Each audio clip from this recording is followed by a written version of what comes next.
নবী মুস্তাফা কত ভালোবেসেছেন উম্মতিকে। একটা মজলিসে নবী মুস্তাফা সাল্লাল্লাহু তাআলা আলাইহি ওয়াসাল্লাম বসে আছেন। তো নবী মুস্তাফা বলতেছেন, আলী তুমি যারে জান্নাতের টিকিট দিবা সেই হবে জান্নাতি, বলুন সুবহানাল্লাহ। তো সেই মেহফিলে আবু বকর সিদ্দিক উপস্থিত ছিলেন।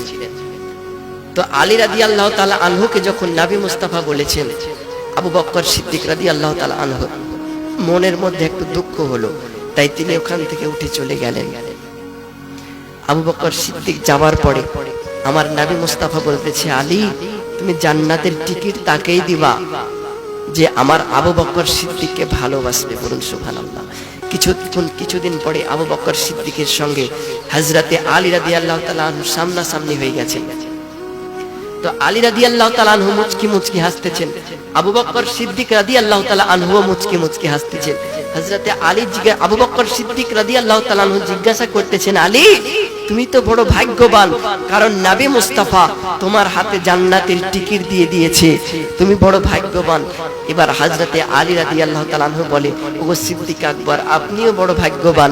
বলে, আমার নবী শুধু জান্নাতের টিকিটের কথা বলে নাই, আমার নবী মুস্তাফা আমাকে বলেছেন যে আবু বকর সিদ্দিককে ভালো না বাসবে তাকে তুমি জান্নাতের টিকিট দিও না।